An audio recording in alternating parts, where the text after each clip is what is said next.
Hey, it's Tucker Carlson. This spring, word began to circulate in Washington that the House Oversight Committee, under its new chairman, Congressman Jamie Comer, had discovered criminal behavior after reviewing thousands of pages of the Biden family's bank records.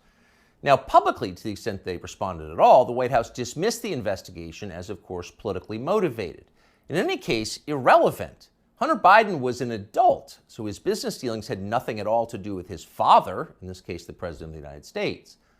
But in private, everybody understood it wasn't quite that simple. There has long been overwhelming evidence that Joe and Hunter Biden's financial lives are not separate at all, but deeply intertwined. On Hunter Biden's laptop, there's a suggestion that the two of them even at one point shared a bank account. And of course, Hunter Biden wrote himself that he kicked back cash from his foreign business deals to his father. He wrote that bitterly. So the Oversight Committee's investigation was potentially a disaster for the White House, a scandal, possibly even the prelude to criminal charges. So in order to get ahead of all of that, Joe Biden's handlers did the one thing they could do. They set up an MSNBC interview to preemptively whitewash whatever Jamie Comer might find. Here's the results of that. This aired on May 5th. Sir, there is something personal that's affecting you. Your son, while there's no ties to you, could be charged by your Department of Justice. How will that impact your presidency? First of all, my son's done nothing wrong.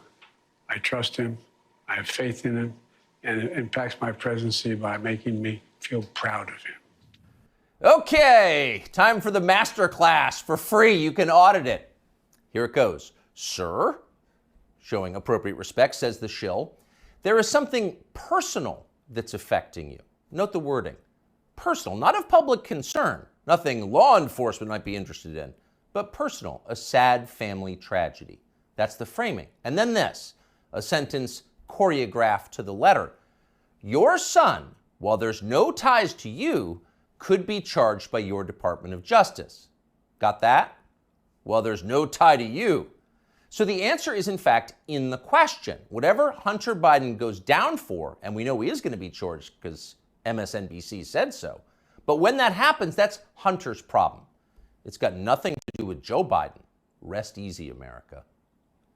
5 days later, the Oversight Committee released its findings, and they were, in fact, devastating. Quote, bank records show the Biden family, their business associates, and their companies, their many companies, received over $10 million from foreign nationals and their related companies, the committee wrote. Investigators had, quote, identified payments to Biden family members from foreign companies while Joe Biden served as vice president and after he left public office. So actually there was something there. It was a scandal. Racketeering, money laundering, wire fraud, those are some of the crimes the Bidens seem to have committed, in addition, of course, to selling out the United States for cash. So what would happen to them? Well, Donald Trump had an idea, quote, they'll hit Hunter with something small to make their strike on me look fair. Trump wrote that about 2 weeks ago, and it turned out those were prescient words. This morning, Hunter Biden pleaded guilty to pretty much nothing. Biden pled to 2 misdemeanor tax evasion charges, then entered a diversion on a federal gun charge. That's it. As far as Merrick Garland's Justice Department is concerned, Hunter Biden is done. There was no pre-dawn raid carried live simultaneously on CNN. There was no perp walk, no handcuffs, no press conference. Above all, there was no felony. Hunter Biden, who broke federal gun laws, can still carry a gun. It's like it all never happened. In fact, the Justice Department just baptized Hunter Biden, a lifetime of sins washed away in an instant. It was a secular miracle. Most miraculous of all, Hunter Biden somehow escaped a FARA charge. FARA is the Foreign Agent Registration Act, and it is exactly what its name suggests. Under federal law, if you are acting as an agent of a foreign nation in Washington, you are required to register with our government to let everybody know.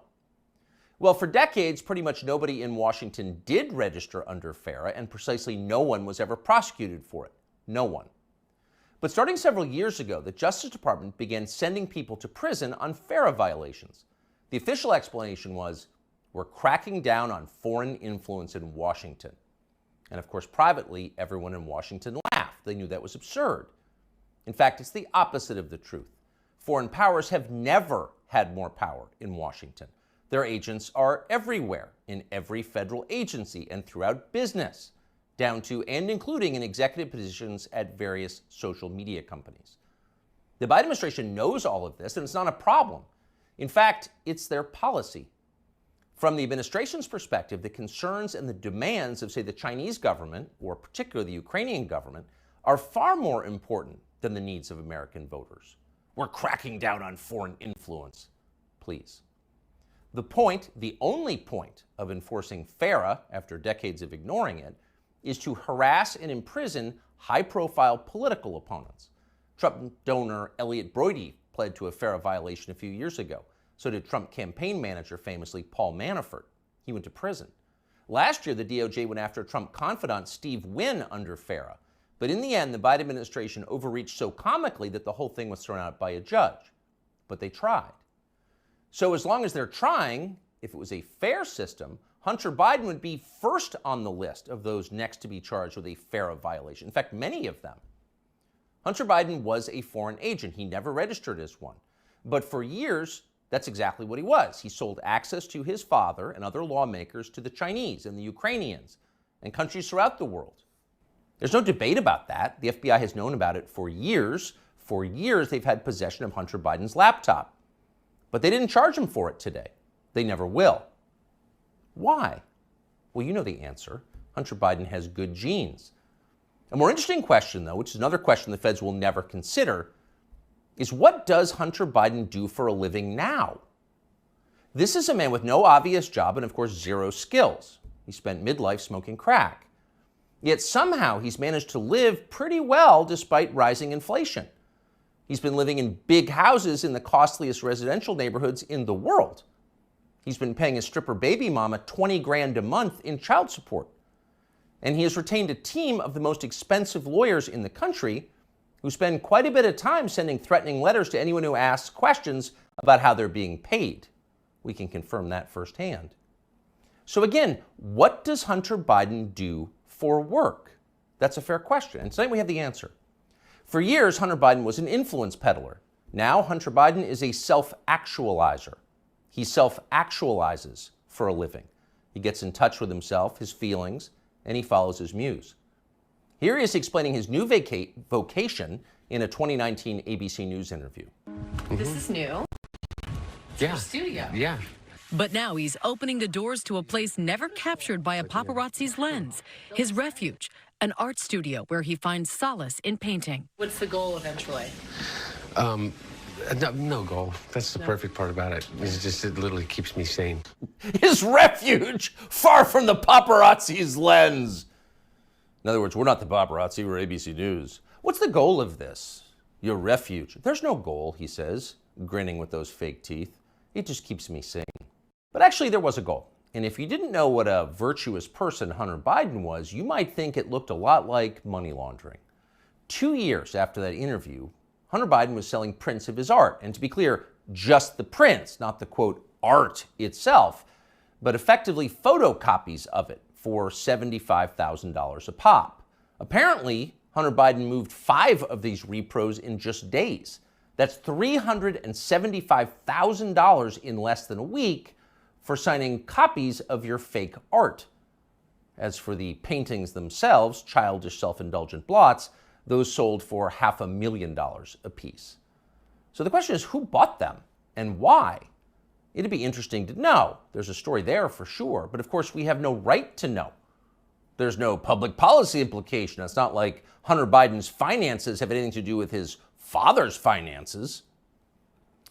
Meanwhile, once his father did become president, corporate publisher Simon & Schuster lined up as well to pay Hunter Biden's bills.